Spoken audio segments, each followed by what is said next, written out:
The Sunset Strip Diaries, Chapter 4, Down the Rabbit Hole. September rolled around and I turned 15 on the first day of school. I went to the local public high school, which was only 3 houses down from where I lived. Middleton had been a very small school that had had a 9th grade class of about 20 people, most of whom continued on to a private high school. My new school was huge, full of people I had never before seen, yet still sprinkled with some of the grade school kids that I met before who had grown up. I was completely alone and I had no one to talk to whatsoever. I was walking around this enormous school with all these lockers and different buildings, and I was so scared I was shaking.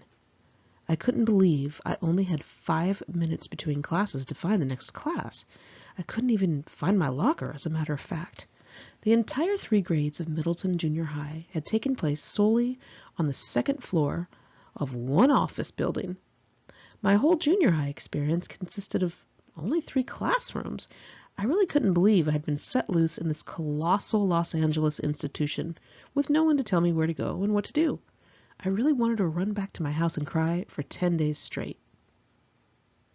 Not only was I scared, alone, and pretty much ignorant of where anything was, but I had gone completely overboard on my look. I thought, okay, this is high school. I need to walk through the doors looking like a hot babe. So I put on something really skimpy because I thought that is what high school kids looked like. I had never been so wrong.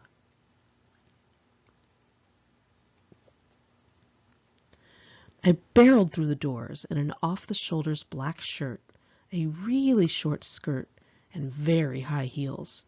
The entire place looked at me as if I was insane. I was floored. I thought, this isn't what I'm supposed to look like. I mean, wasn't this it? Isn't this how I'm supposed to be? I was way overdressed for a student, and way overdressed for a teenage girl in general. People started laughing at me. Guys talked shit under their breath. Girls giggled. I could literally hear people whispering that I was a hooker. I honestly wanted to die. I teetered around the school in my high heels, trying to walk on cracked cement with my new books in hand and a cigarette hanging off my lips.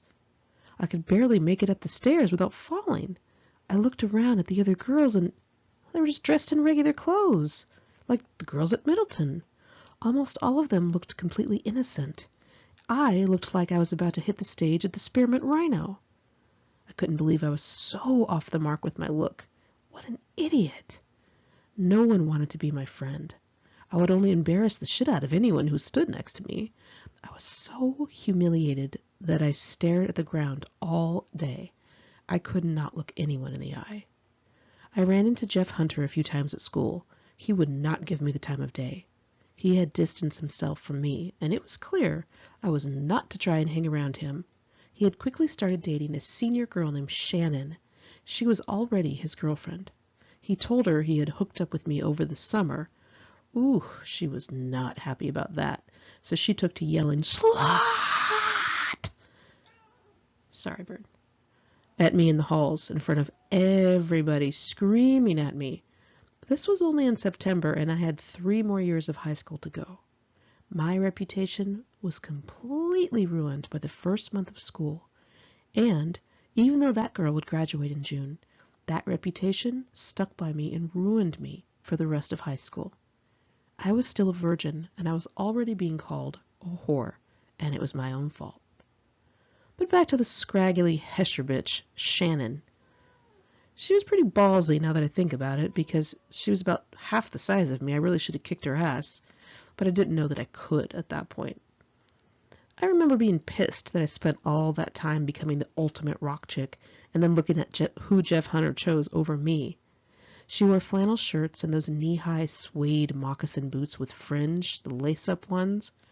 She had huge bags under her eyes, wore no makeup, and had thin, short, feathered hair with a roach clip fastened into it, with some feathers hanging off of leather strings. She had no tits, no hips, and no lips. Come on, I thought.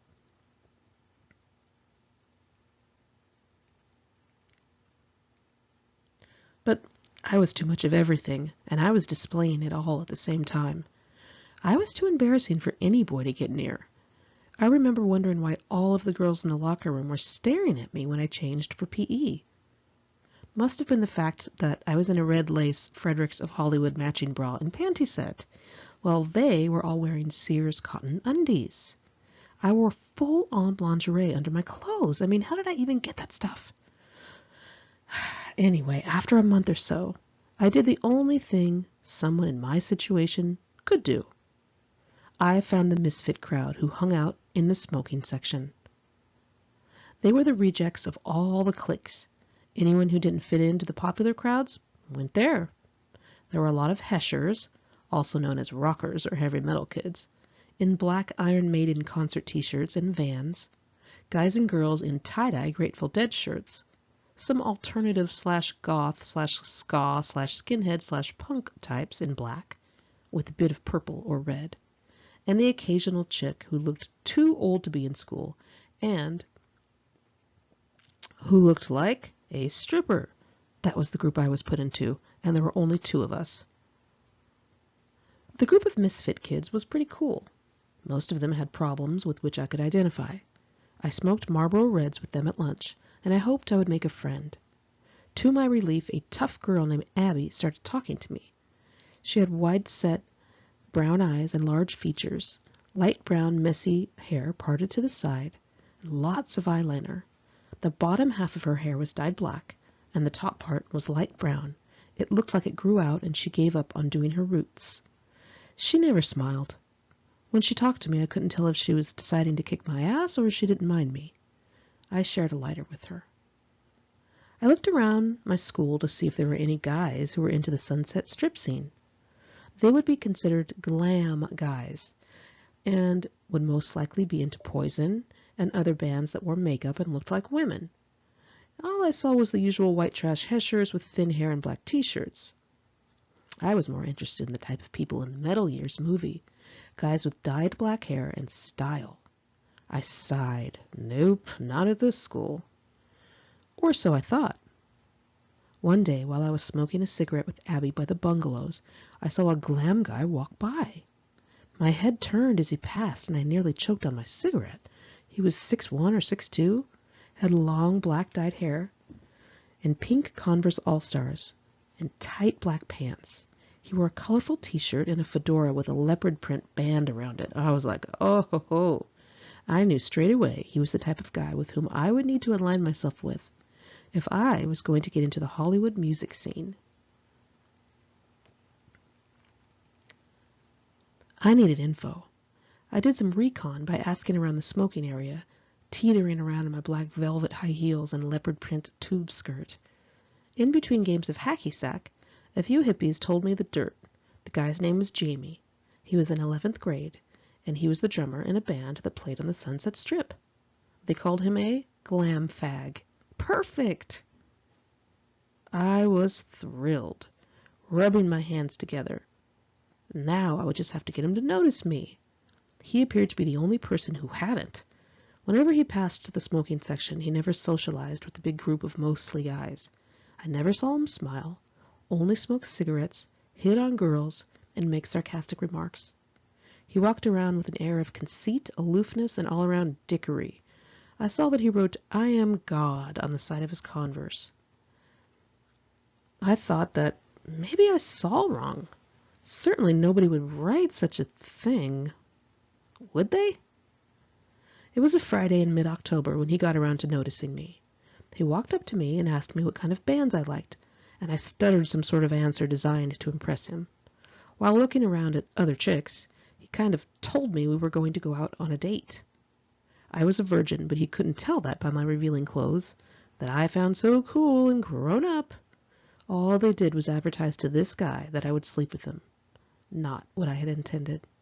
I awkwardly agreed to go out with him. I went home and announced to my parents that I was going to go on my first date that very night. They were like, "Wait, what?" They were bumping into each other to try to figure out what to do. They hadn't thought of the rules yet, I could tell. They were probably trying to come up with something right then and there. They were used to me hanging out with Jeff at our house, but this was different. I was going to get into a car with a boy they had never met, and I was going to drive away with him. I was uncomfortable as I got ready that evening.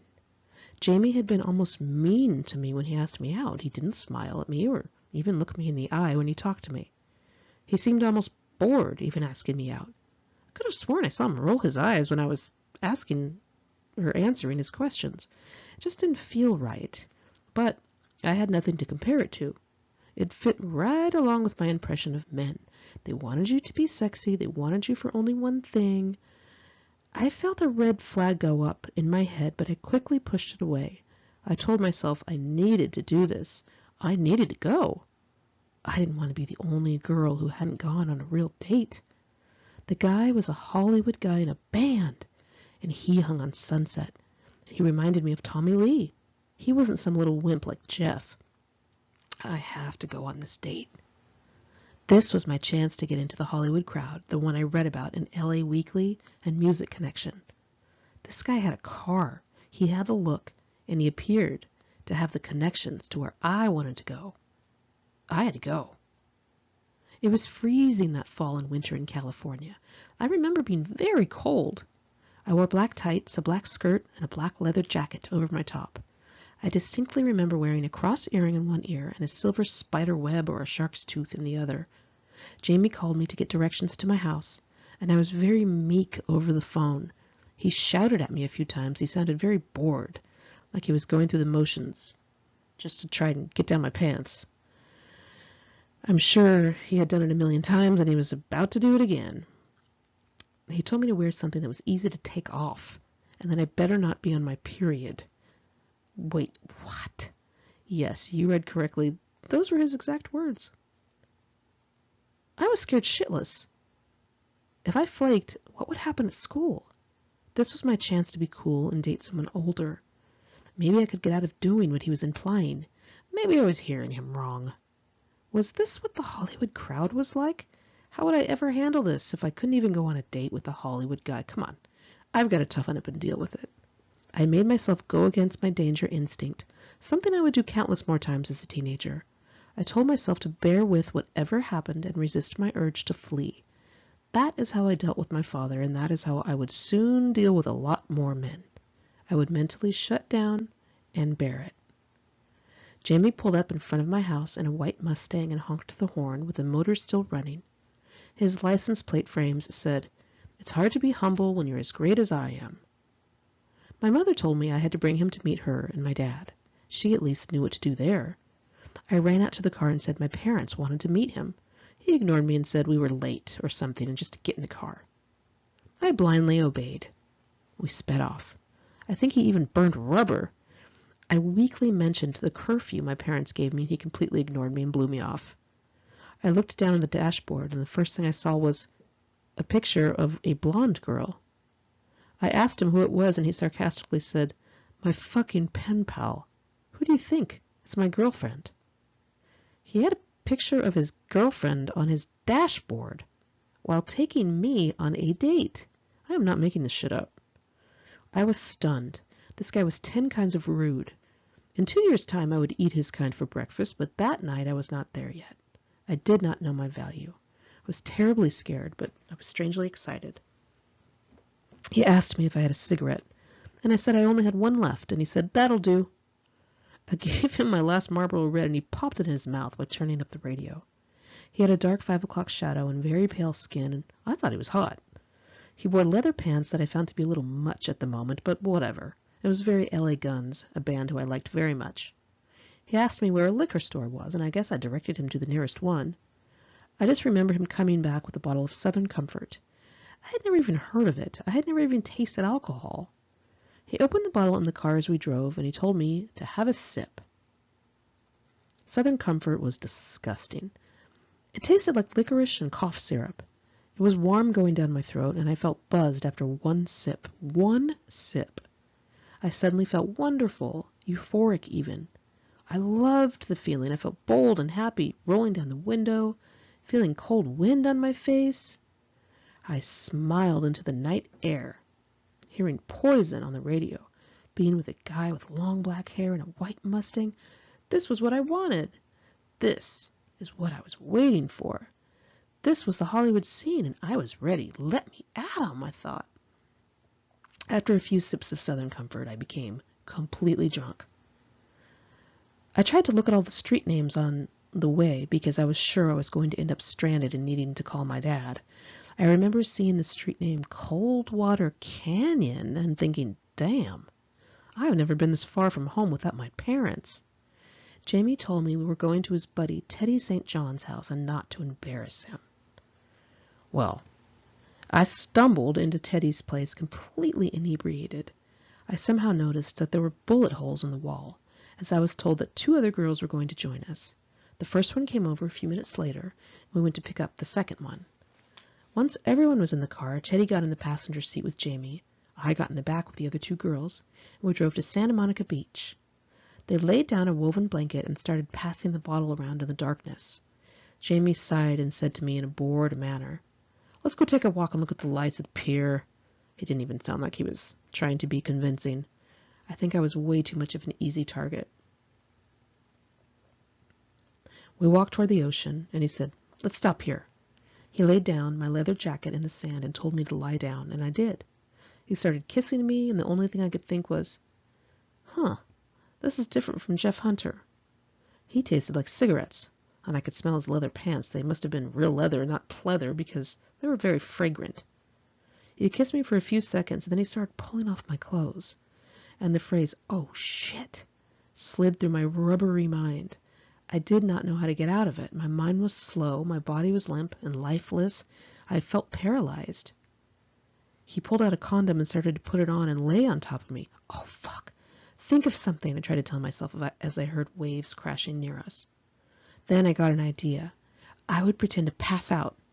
I let my head drop backwards and I shut my eyes. He yelled, "Shit!" and started calling my name in a loud tone. He kind of smacked my head a little to try to wake me up. I pretended not to wake up and hoped he would just leave me alone and get dressed. Oh, not a chance. He began to have sex with me thinking I was passed out. It hurt so badly when he tore me open that I couldn't pretend that I was passed out anymore. I grimaced with pain. I didn't want him to do it, and yet I couldn't speak, couldn't say no, couldn't move my body. Just lay there in the sand. It didn't even slightly cross my mind to push the person off of me and kick him in the balls and yell, "No!" Didn't cross my mind to push his hands away or resist in any way. I truly just thought that was all I was worth. So after a few thrusts, he stopped and he was pissed off. He told me to get up and get dressed. He must have either seen that he was hurting me or thought I was too much of a dead fish, but either way he stopped. Well, it was too late for me, though. I had lost my virginity. I had had my only first kiss a few months prior, and I was on my very first date, and I had just had my very first sip of alcohol. Later that night, as they were taking me home so they could continue to party with the other 2 girls, he screwed one of the other girls that night as well, by the way, I had to have them pull over so I could throw up on the side of the freeway.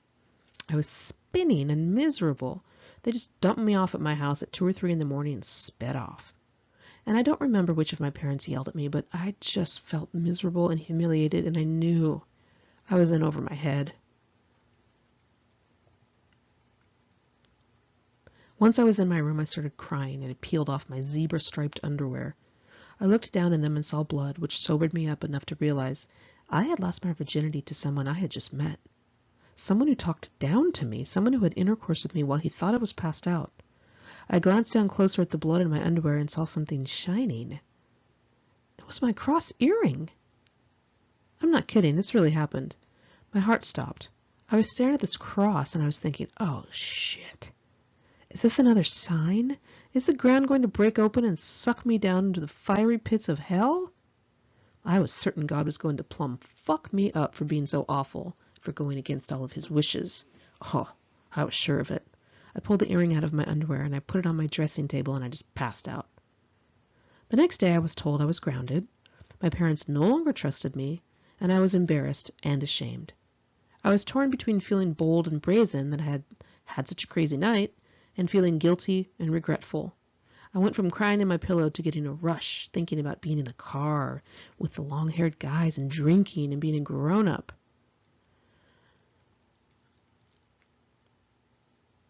All in all, I don't think I understood how special and chaste virginity was. I do remember feeling that it was very final. I couldn't turn back and be a kid again, and that bothered me, but I brushed it off. My first reaction was to get out my Barbie dolls and play with them. I think I washed all of their hair.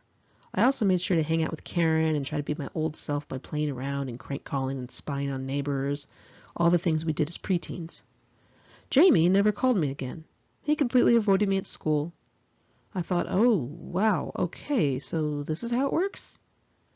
I had this certain body part, and guys wanted to get at it, and they wanted to do something to me, and that was it. I ruled out that it was some pleasurable thing. It certainly was not that. It was, I didn't know what it was to me. I suddenly had questions. I didn't know who to talk to or who to confide in. I was irked that I couldn't find out more information on sex.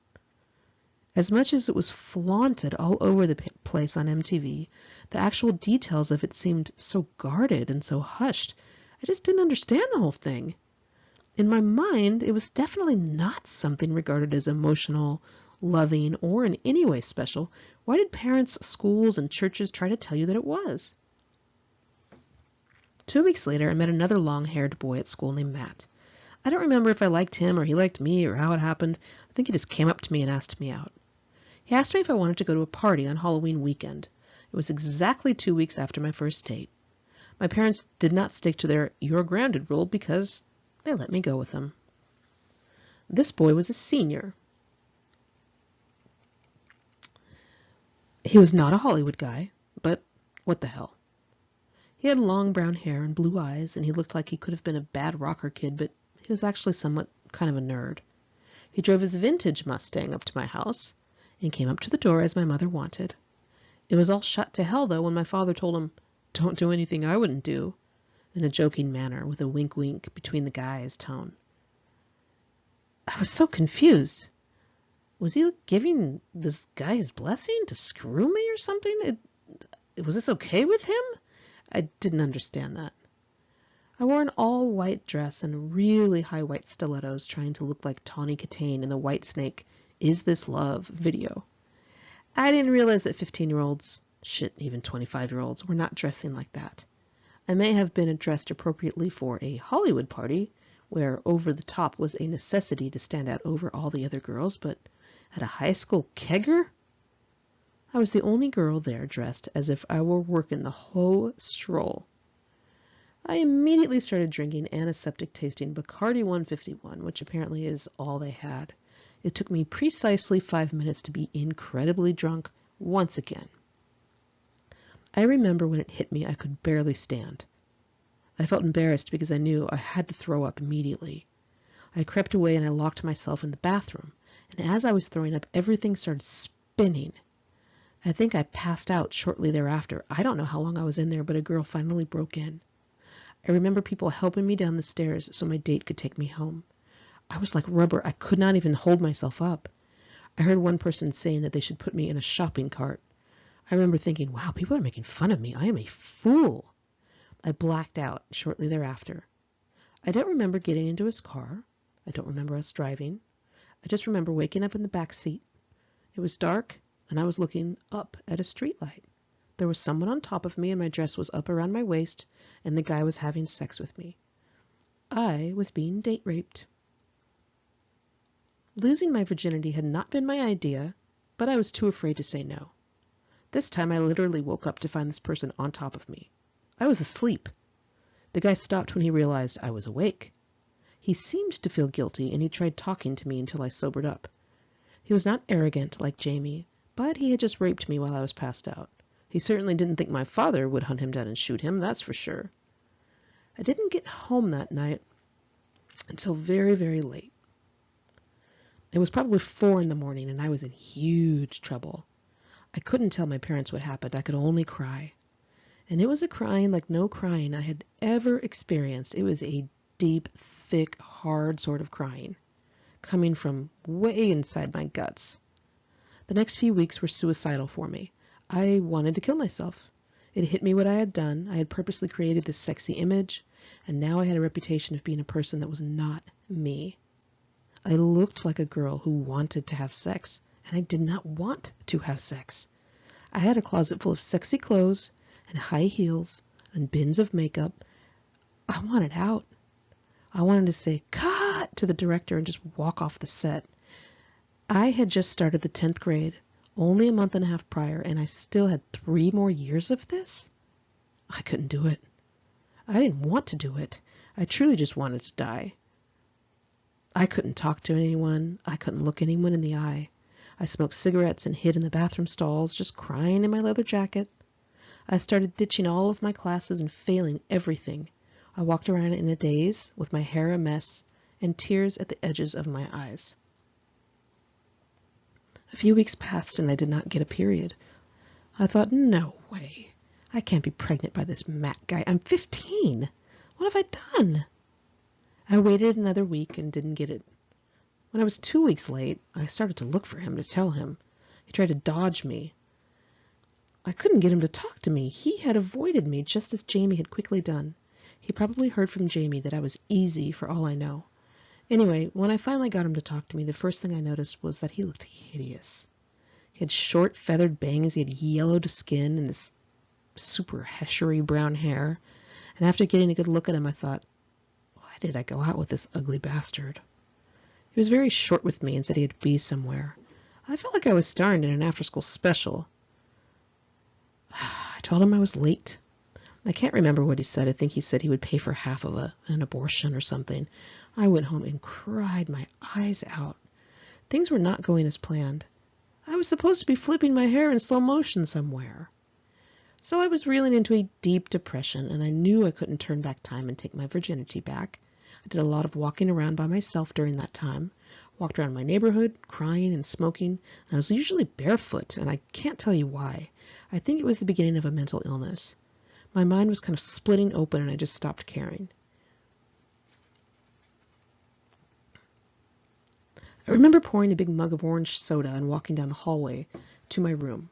In the middle of walking, I threw the mug against the wall and just kept walking. The soda splattered all over the wall, and the mug and the ice cubes fell to the carpet. I didn't even look back or miss a beat. It was that feeling of just truly just not caring. Nothing mattered. Why was I even alive? I went in my room, shut the door, and started writing. My dad opened the door not too much later and asked me if the mug was mine, and I lifelessly said yes. He threw each ice cube at me with force. It hurt, and I knew I shouldn't have dropped my drink on purpose, but I just didn't care. I didn't care about anything. I just sat there letting him pelt me with ice cubes, watching the look of anger on his face. I ended up getting my period. I was not pregnant. God gave me a pass. Did I learn my lesson? No. I put on a Guns N' Roses shirt that Todd Lewis had given me because he was now into Public Enemy, and went out to find more trouble. I did do one smart thing, though. I put myself on birth control pills. If I was going to have sex or just be too drunk to know what was going on, then I needed a safety net, and I did not want to add an unwanted pregnancy to the mix. In mid-November, I was walking down the street yet again. A big red truck rolled by with a Sunset Strip tattoo bumper sticker on the back. It was a sign of Hollywood, where I wanted to be. Excuse me, guys. I thought, oh, this is my chance. I will not mess this one up. A cute guy and his friend leaned out the window to talk to me, and I felt adrenaline. I didn't think, walk away. Now, you are in enough trouble. I thought, this will be exciting, older guys from Hollywood. Well, I chatted with them for a few minutes, asking about the bumper sticker, and trying to feel out if they actually hung out on the Sunset Strip. They did. I gave them my number, and soon thereafter, the main guy, Casey, was picking me up from school and from my house more times than I cared for. It was cool the first day. I went to one of his friends' houses, and it was amusing.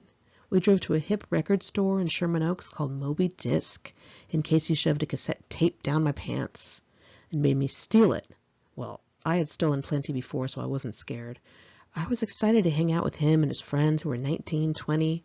One of the guys had been in the Metal Years movie. I felt like, okay, I'm getting somewhere. So after hanging out a few times, I started to realize 2 things. One was that Casey was not planning on bringing me to hang on the Sunset Strip with him. He wanted to scam on girls. 2, I didn't much like Casey. He was rude, He was disgusting. He was fatter than I remembered. He had a gut, a double chin, and frightful hair extensions. His head must have looked okay out of his truck window because the rest of him looked like he had fallen from the ugly tree and hit every single branch on the way down. And to make matters worse, he did not seem to have a conscience, and I knew I needed to end the relationship or whatever it was, but I just didn't know how to do it. I was so intensely nervous around Casey and his friends that I never spoke. I decided I needed alcohol to calm my nerves. I meekly asked him for Southern comfort of all things, remembering that initial buzz when I felt good riding in the car with Jamie. Well, Casey all too gladly provided my 15-year-old ass with some hard liquor. As soon as that occurred, things started sliding downhill faster than a fucking bobsled. I drank enough to pass out, and Casey often locked me in a room full of bottles of his own urine. He was too lazy to go to the bathroom, and went about his business. I recall his room having trails of ants in it as well. Sometimes he brought me to other people's houses and left me there. Once he brought over a young bisexual girl and tried to get me to do things with her, and another time his father was chasing his friends around the house with an axe trying to kill them. Then there was the day he took me to the house of some old rich guy who had a teeth fetish and offered me up like a sacrificial lamb. The guy examined my teeth and said he wanted Casey to bring me back to party. I was like, what is this all about? Casey said that he and his friends often came over to the guy's house for parties, and they bit his hand, and he paid them. Good Lord, I thought. When things like that happened, I just drank up. I often feared I would not get home at night, and I was scared of missing school the next day. But I was so full of self-hatred and misery that I kind of just wanted to be anywhere but where my parents were. I just remember wanting to be away from them. Casey really scared me, but I was determined to deal with it. I told myself, you gotta toughen up and handle this. So one evening, we were at some guy's house, and I saw Casey go into the bathroom. He was so antsy and excited, he didn't close the door all the way. I saw him tearing a piece of cotton ball, fumbling with a spoon and something else. What was it, a lighter?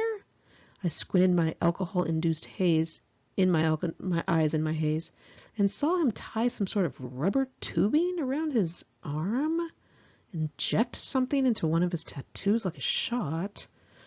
I don't remember how long he was in there, but when he came out, he immediately laid down next to me, wrapped his limbs around me in a grip, and fell straight asleep. He did not wake up for hours. I was not prepared to deal with any man, let alone a heroin addict.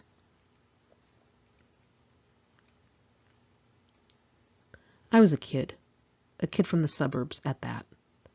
It appeared to me that heroin was the in thing to do because of Guns N' Roses, who were well-known addicts. Casey bragged of seeing Guns guitarist Izzy Stradlin buying drugs at the shooting gallery where he bought his heroin. He probably deliberately bought heroin just to run into him, as he loved Guns N' Roses and he was a total poser. Casey also bragged about being bisexual. I guess it was another in thing to do. He told me some of the guys in Rat were bi, and so was this person and that person. It was like he was trying to be cool. It was the same thing I was doing, but on a higher level. It was as if he was identifying the cool variables in these rock stars and trying to emulate the ones that he could. One night, he said we were going to a party. Party? Well, I had never been to a party besides the one that I got so drunk and locked myself in the bathroom and woke up when the damn thing was over. Well, I was ready to try again. I got all dressed up in a tiny outfit that even Kelly Bundy would have thought was too skimpy. I put on some 4-inch-high purple snakeskin pumps, a tiny tight tube skirt, and a shirt that barely covered my bra on all sides. I had a huge silver heart charm resting in my visible cleavage. My midriff was on display to show that I had a six-pack from doing so many V-sits in my room throughout the past 2 years. I thought the party would be something like I had seen on MTV or in the movies. People would be dancing on tables. The trees out front would have toilet paper in them. Long Duck Dong would be on an exercise bike, and Jake Ryan would be clearing beer cans stacked into pyramids. And the Beastie Boys would be there throwing pies at each other. A couple of guys from Motley Crue would be arm wrestling at the coffee table. There would be a game of strip poker going on. Well, once again, I had this fantasy that I would walk into the party in slow motion and all the heads would turn, and guys would turn to mush, and similarly dressed women with less fortunate bods would sneer with jealousy. But that was not what happened. I got out of the car and I realized that we were at a house party in Studio City. It was still light out. The sun was almost down and people were standing around outside in jeans. Lots of jeans.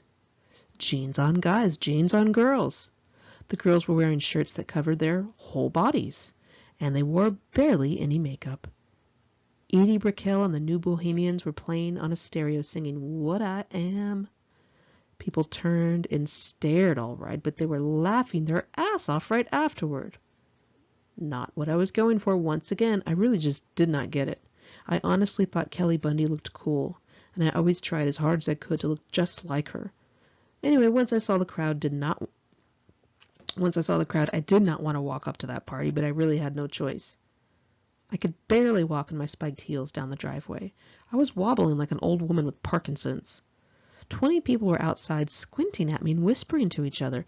I heard someone ask if I were the entertainment. Just then I reached the end of the driveway. I had one foot in the gravel and another in the grass when my heel sank. The grass was so soft, my heel poked through to the dirt underneath. My other foot caught on the gravel, and the next thing I knew, I was going down. That is where the real slow motion started, down, down, down into the splits. I had one leg out in front of me and the other one behind me, and I couldn't get up. My skirt had ridden up around my waist. Casey grabbed my hand, yanked me up, and pretended it didn't happen, which was my preferred method of handling embarrassment. And despite that debacle, Casey continued to drag me around with him on his errands. I thought if I waited enough he would take me to the strip, but it never happened. It seemed we were always driving around. He drove really fast around canyons at night, drunk and high. I was sure we were going to drive straight off a cliff. Other times he brought friends with him in the cab of his truck and made me sit in the very back. Not the back seat. I'm talking the back of the actual truck, like where you would carry a dirt bike or something. I remember he and his friends stole a big, hard plastic Santa Claus from someone's lawn and threw it in the back with me.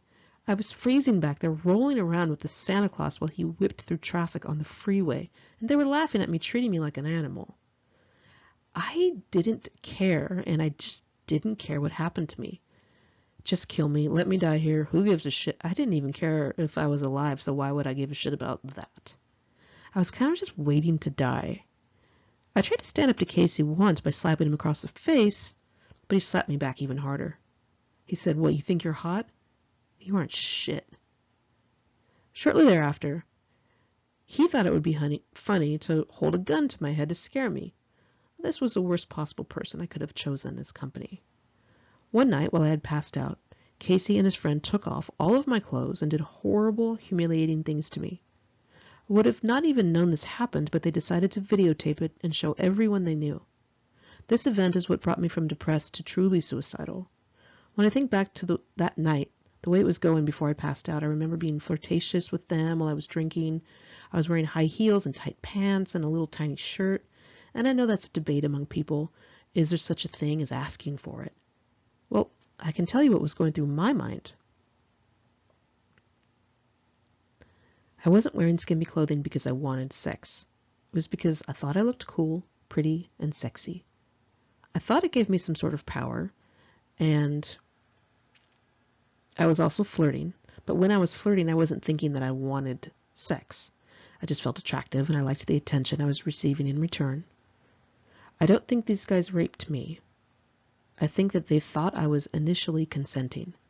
The fact that I passed out straight away and they went on doing God knows what, I really can't come up with anything to play devil's advocate for that. I think they were totally vile and corrupted, and I think I was the perfect target.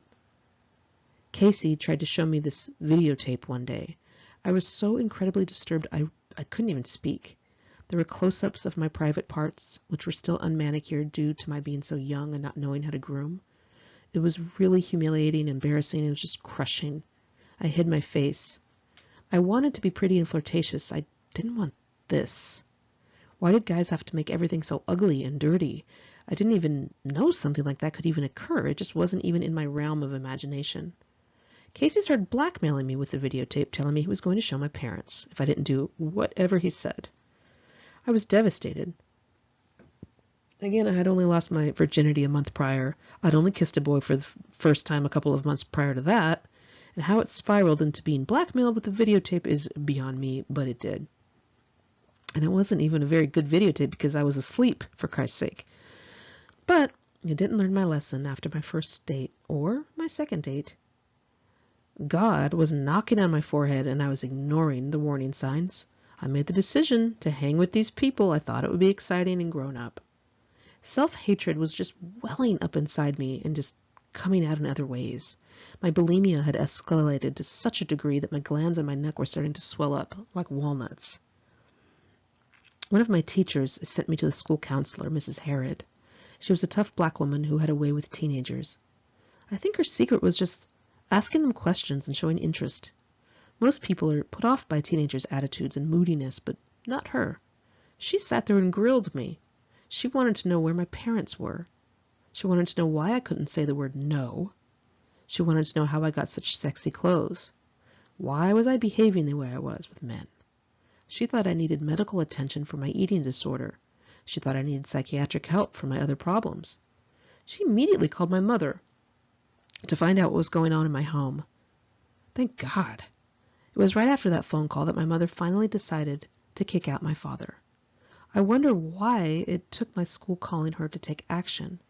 I showed signs of serious problems for 3 years prior, which had gone ignored.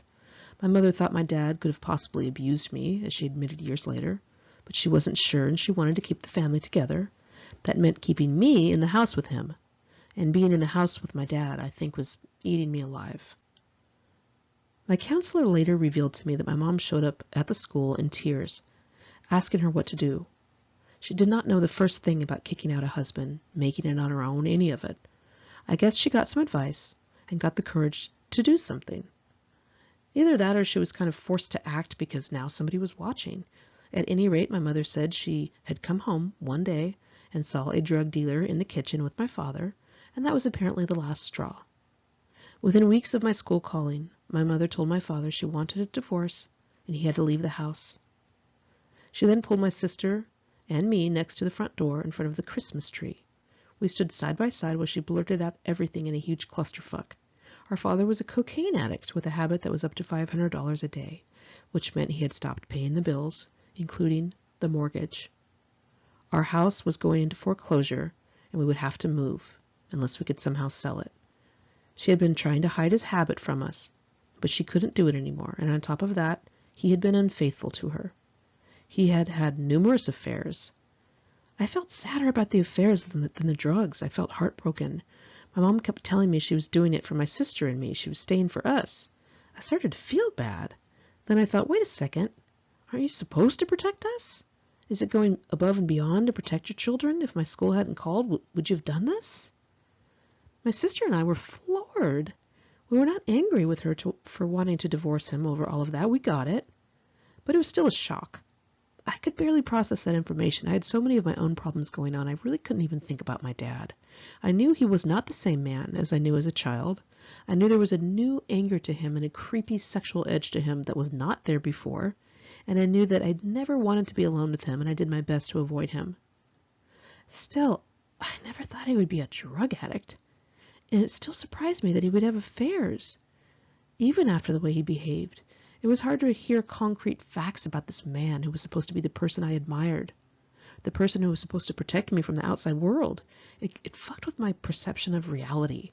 Everything seemed to be swirling in my head like a horrible whirlpool. My mom was just a basket case. She was just so mean to me during that time. She told me she was going to kick me out along with my dad. She told me just go with him, wherever he's going. My dad was around for another month or so, as he didn't believe he was being kicked out of the house. One day my mother was in her room crying. My sister and I were sitting in the living room feeling uncomfortable. My father took me aside while she was crying and said, "She's crying because of me." Me? Although I did feel she didn't like me because I blew the lid wide open on our family problems, I didn't buy it. My dad was manipulative and hurtful.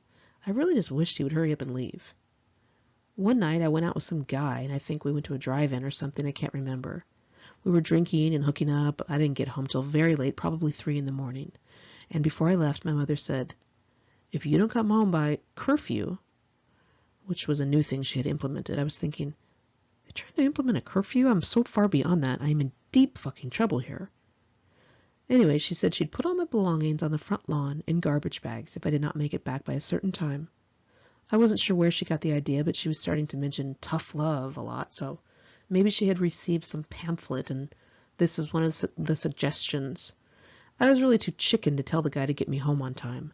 I was scared I would look childish or unsophisticated or whatever, so I just waited for him to take me home when he felt like it, which happened to be 3 in the morning. I entered my room wearing only my tight black dress with little white skulls all over it. I flicked on the light. I saw that my room was completely bare. Every single thing off the walls, all the furniture out, no clothes, no belongings, no nothing. Just a bare mattress. My beloved stuffed animals, my stacks of books, my framed pictures of the old movie stars, they were all gone. I panicked. They were my only comfort, and I was really into things as a way to comfort myself, which was never healthy, but that's the way I was. I started screaming at my mother that I needed my birth control pills. She tried to remind me that I broke the rule.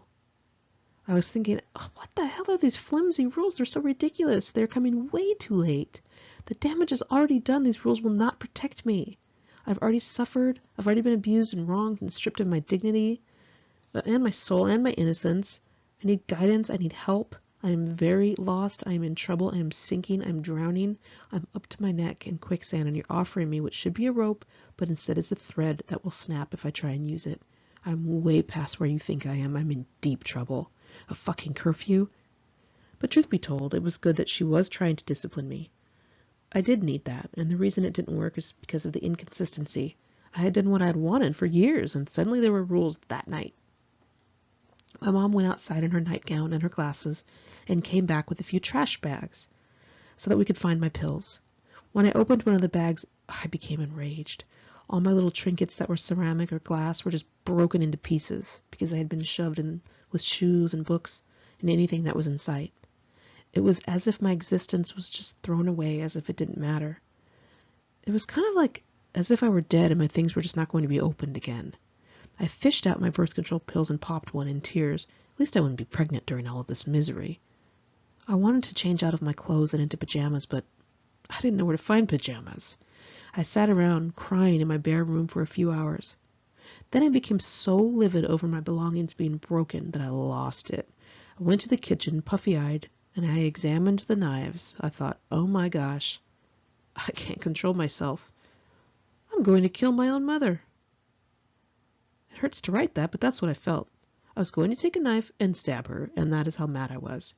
I found myself crying again because I was scaring myself. I just couldn't control my anger. I couldn't control my hand. I picked up that knife and I stared at it and I put it right back down. I went into her room. I don't know why I was going in. I don't know what I wanted or how it could have helped me. I looked at her sleeping on my dad's old side of the bed. There was no one on her side. His side was closest to the bedroom door and the bathroom. I saw the old headboard in the dark with its big mirror, stained glass covers on either side. She loved stained glass.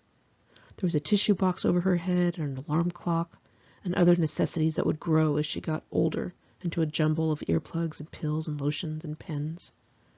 I looked at the lump sleeping in the bed, the lump that single-handedly shattered any comfort I had left in the world. I became full of rage, enough to make me snarl like a fucking panther. A feeling shot through my body. It was a feeling of pure wrath. I punched her as hard as I could in the general vicinity of her face. She jumped out of her dead sleep, and I remember seeing the whites of her eyes in the dark. She looked like a scared animal. I actually felt remorse at that moment and wished I hadn't have done it. But at the exact same time, I just wanted to kill her. I beat her with my fist as hard as I could, and she tried to hold up the blanket like that would stop me. She was screaming my name and begging for me to stop. All of the screaming woke up my younger sister, Becky. She quietly went outside, where the rest of the garbage bags were hidden. She took out the things she knew I liked most, and she lined them all up in my room. My white stuffed cat, Nikki, my big fat Warner Brothers book, my pictures of Rita Hayworth. She pulled out some other things she knew I loved, and she quietly put them out in the midst of my hysteria and screaming. I always loved my sister for that. She knew what to do, and it really did calm me down. Unfortunately, I never retrieved a large portion of my belongings. My mother swears to this day that she really only meant to teach me a lesson, so she moved everything out and off to the side of the house. Goodwill thought it was part of a donation and took it all. I was kind of confused as to how Goodwill would make house calls so late at night, but what do I know? Regardless of that, regardless of anything my mother ever did or didn't do, I was deeply, deeply wrong for striking her. I don't care if she beat me to a pulp or abused me herself. Striking a parent is pretty abominable, and I'm still gravely ashamed. I'm telling the truth in this book, so that's why I mention it here. It affected what was left of my future relationship with her. My sister said, I feel like I understood this all back then, especially the curfew part. It's just really, really sad you went through that feeling and had no comfort, none. And those bags on the lawn. Ah, I don't remember when she put it all there. I don't remember being there. I just remember trying to bring them back in and she stopped me. I remember just feeling really bad. That was a horrible time.